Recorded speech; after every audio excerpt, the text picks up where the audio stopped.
Hi everybody, welcome back to my channel, a bonus craft Friday. We're going to do a DIY Dollar Tree farmhouse wall hook hanger thing. We're going to use the large cooling rack, just one. This is a single pack, and we're going to use a garbage can, the wire ones. And again, you black or white, it's up to you. We're also going to use some wire. This is a lot of wire you get from the hardware section. And then an option is to make a hook, and we're going to put an over the door hook on it. And another option to add as an embellishment, we can go ahead and decorate it with this garden trellis. Okay, you're also going to need a scissor and a good scissor. Now, your option to paint it, you can paint it black or white or whatever color you want to, but then go ahead and grab yourself some spray paint as well, or you could sponge paint it or chalk paint it, however you want. So the first thing we're going to want to do, you might need a wire nut cutter. You can do this with a scissor, it's just easier with a wire cutter. So what I've done is I've taken the wire cutter, which is at the fulcrum, the joint of the needle nose pliers, and I've just cut this into 3 sections. Now if you notice, each section has 4 wires horizontally and the 3 middle uprights as well as the 2 edges. Then when you're done, the center section will be 4 pieces plus these little pieces of wire hanging. You just want to bend them at a 90-degree angle.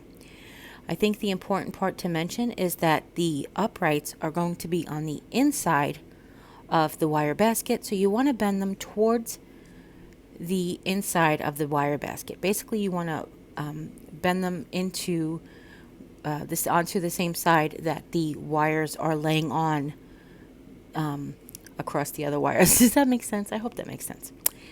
So you want to repeat this with all of the wires, and be careful because I did snap one off, but I'll show you, you can still use it with one snapped off. Just makes it a little easier. Speaking of easier, this is not easier to do while you're trying to film it. It does look like I'm going to have a little bit of difficulty here, but really it's just because I'm trying to hold it at an angle that you guys can see what I'm doing. Normally you would put the the piece that's going to the bottom on the table and stand up your side and then go ahead and wire it together, but I'm actually doing it opposite so that I can film it for you guys. So I'm trying to balance the side onto the bottom, and I'm not really having that great of a time, but it is actually really easy. What you want to do is you want to take a section of wire that's about as long as the cage, and you want to put a little hook on the end, and that's how you start it. You're basically going to attach all of the cross braces to the 2 sides, basically the bottom to the 2 sides, using the cross braces. And you just notice I started the first one in. I didn't start on the end because that was going to help me manage the rest of them. If I had started on the end, the piece would have just been flopsadoodle all over the place, and I wanted to make sure that I could hang on to it. But I just basically sewed, and every time I got to a joint, I just crisscrossed it. Basically, I went over on a diagonal and then back around in the other diagonal and then continued on to the next corner. And you're going to repeat this with both sides. So now this has a front and a back and a bottom, but no sides. The sides we're going to make out of the chicken wire from the garbage can. Okay? Now this wire set does have a black wire, a red wire, and 2 silvers. You could go ahead and use the black and just leave your silver frame. That would be totally fine, and I'll show you what it looks like with the silver frame that you can hardly tell if you don't want to paint it. But I want to go ahead and I'm going to paint it anyway, so I went ahead and I used the silver wire. I saved the black for some day where I might not want to paint something. Okay. Now, once you have it all together, as you notice, I'm going to stand it up, and I'm just going to make sure it's shaped properly. I'm going to use my pliers. Like I mentioned, you probably should have a pliers. It's really much easier to do it with it. But what I'm basically doing is I'm making sure it's sort of square. You know, because you kind of want your square to be square. If you did make this with the smaller the smaller cooling racks, it won't be quite long enough. This one actually isn't quite as long as the hooks either, but the other one will be way too small. But you could double up the other one if you wanted to and put 2 together and make this really long if that's what you desire. However, you will run out of the chicken wire, won't be long enough. So you may need to double up all of your products. Okay. And again, I'm just repeating the sewing, and then I'm tethering the all corners. I'm trying to make sure I tether them really well. All right. But anybody who's sewn something before or worked with wire before, you guys got this. So now we're going to disassemble this basket. Now you want to make sure you get right up to the edges, to the top ring and the bottom ring, because we're going to use almost all of this to cover this little basket. It doesn't look like it's very big, but trust me, we're going to use almost the entire garbage can. So you want to make sure you cut wisely. What I'm doing is I'm cutting just on the inside, to one side, of where it's doubled over, and then I'm cutting right up to the edge on the top and the bottom. And here's something that I'm going to blow your mind about. Maybe I won't, but I think I will. This is actually square. What I mean by that is where the chicken wire, I'm calling it chicken wire, so forgive me, where the chicken wire is attached to the top of the garbage can and attached to the bottom of the garbage can, they're all straight lines. Now, if this was actually curved piece, it wouldn't be straight lines. What I mean by that is this is actually shaped. So you'll see once I'm done cutting it, I'm just stretching it out to be a rectangle. And I will tell you that this is the hardest part of the project. It's not even that hard, but it's the hardest part of the project. Because you really have no place to grip it while you're pulling it. You could use gloves, you could use pliers, you could use your husband, whatever works. You get your best friend at it. But basically, if you work it enough, you'll notice it becomes a nice rectangle. And just make sure that the top and bottom edges are completely even. Basically, what I did was I made sure I cut between a joint, like a cross, and I made sure I went across the joints on, all that same level to the top and the bottom.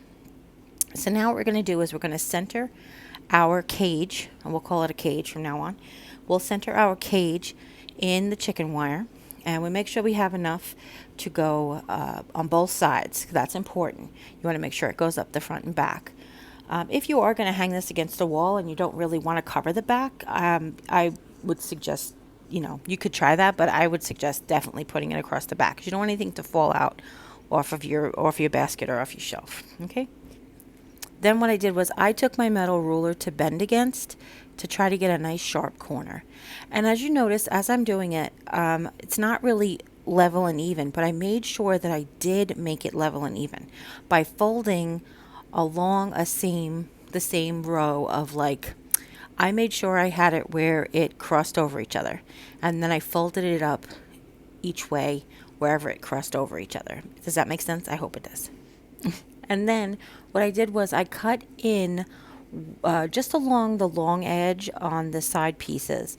Not along, perpendicular to the long edge, sorry. And I'm going to cut those corners out, but not yet. But I did make sure that I just went a little, like a half a row over where I needed it to be, because I wanted it to be, the sides to be a little longer so I can wrap them around. And you can see that's what I'm kind of doing here.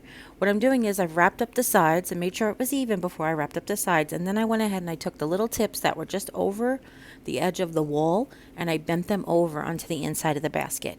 Because this is wire and it's made out of wire, it holds really, really well. And then I repeated it with the other side. Now I will tell you, I can tell that I didn't stretch the basket properly or evenly, because when I got to the other side, I was going along fine, and then it got like a little shorter and a little lower. And then all I had to do was pull the wire, stretch the wire open, stretch the chicken wire open a little bit. But then I ended up using my pliers just to help me. And I'm showing you here how you can use the pliers if you need assistance with your fingertips or anything like that. You could use it as well, just to bend the ends of the chicken wires over that cage. Now we're going to get to the sides, and I found it easier to, as I mentioned, I cut in perpendicular to the long edge. And then what I found it easier to fold it edge up and then to create that same sort of hard crease by folding the chicken wire onto itself. And I was able to create the corner, the sort of boxy that's going to go around the edge. And then I left 2 rows on the side, and I used those rows to bend into the opening to attach the very ends, and that's how basically I've attached the very ends. And then I went along the side of the the tops of the sides, excuse me, and I bent them over to create a nice smooth finish as well. I just wanted it to be the same height as it was on the sides, and it worked out really well.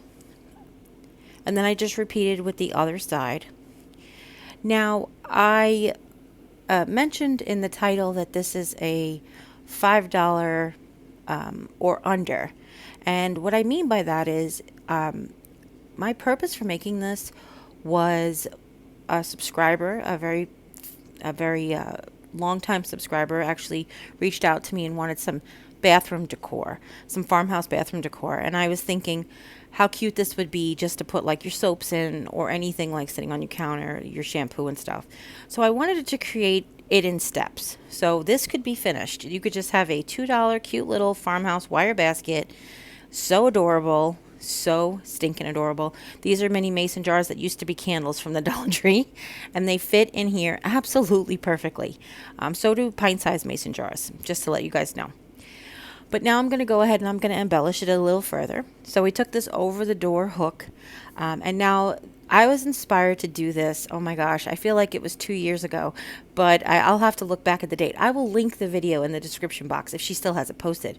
But Megan from Glue Guns and Roses took this wall hook that I love for over my door, and she created an entryway hook when at the very beginning of her channel. She basically folded the legs back like I am, folded them straight, and then folded the edges back, and then she put a board across it, and then she hung it in her hallway. I just fell in love with that, and I really wanted to recreate it. Then I watched Crafty Girl, and Marie has a very similar shelf to the one we're actually creating in her office. And I was inspired by basically marrying the two different designs. So I wanted to create something that could be used in a variety of ways. And if you noticed on the thumbnail, it does have 4 different ways that I decorated it. So what I wanted to do was to attach this basket to this hook. What I did was I straightened the first bend that would basically go over the front of the door, or with the same side as the hooks. I straightened that out, and then I bent the other corner down so it was flat against itself. And we're going to use that in a little while if you want to embellish it to attach to the embellishments, but otherwise that will just hold flat against the wall. And what I've done here is then I'm just wiring the basket to basically to the hook. And we're going to center it between the left and the right, because I'm actually going to recommend you hang this on that first white wire cross piece. That will give you the most secure support for this. And what I'm going to use is 2 quick release hooks that I had. They used to be outdoor quick release hooks, and I'm going to put each one of them with a 5-pound hanger on them. So this will be able to hold 10 pounds. I won't have 10 pounds worth of stuff to put on it, but I will recommend that to you guys, because, or nails and screws, obviously those would be stronger too. But if you live in an apartment and you need to use quick release hooks, but they're pretty and they match. So I spray painted them with the same color spray paint, so they match and everything. Okay. So now I'm just repeating the same thing, just sewing the wire. I'm just connecting it in 2 or 3 points. You don't have to connect it the whole way. It really will hold very strongly. Wire is pretty strong stuff. All right. So other than not painting it, this is what it looks like just as a hook with the basket before the embellishment. And you can go ahead and just leave it like that, and it'll cost you $3 plus wire, and it'll look fantastic in white or black. Go for it. But I could not believe how perfectly this garden trellis fits on those 2 flat hooks. Like, perfectly. Like, how was that even meant to be? I don't even know. But I just wanted to give it a little French country flair for me. You know, I like the little details, and the French country really like the little details. But what I did was I just trimmed them just below that first cross wire. Like I said, it fits right under those flat hooks that we flattened out perfectly. And then I'm just wiring it to the back, just in a couple of spots, because it's embellishments. It doesn't support weight. You just need it to not flop over on you. And then I've taken it outside and I've spray painted it. Now, I did not use the Dollar Tree paint because I didn't have any. because we painted that dresser. But I was gifted this. It's actually called charcoal flat chalk paint. And I wanted to go ahead and just use that because that's what I had on hand. And that's it. So here it is, decorated just like a French country farmhouse, sort of. I put the little romantic books in there and a mini topiary, hung a little bucket and the hat. Oh no, this isn't the bucket. This is just a hat that we created yesterday on the channel. And I just think it looks darling this way. But you can also use it in an entryway to hold mail, keys, or any of that stuff. And again, there's that little bucket, that cute little bucket I got from Melody. I put a little boxwood in there just to make it look cute. Or you could use it in your kitchen. So I've hung an apron from here. You could do pot holders. I've got my little cork rooster and cutting board as well. And I just thought that this was absolutely darling. 100%. I just think that's my favorite look. But since I was asked to create it for the bathroom, I went ahead and put a towel on it. I hung my bathroom rules sign in there as well and just decorated for a bathroom. So I hope you guys really enjoyed this tutorial. I had so much fun making it and I love it. If you have any questions at all, leave them in the comments down below. Give this video a thumbs up. Don't forget to share with friends and family, anybody you know might be interested in learning how to make this, just the basket with the hook, any of the steps. And if you haven't yet, click subscribe. And when you do, a little bell will pop up. When you ring that bell, YouTube will let you know whenever I upload a new video. And as always, take care, God bless, and we'll see you next time. Bye.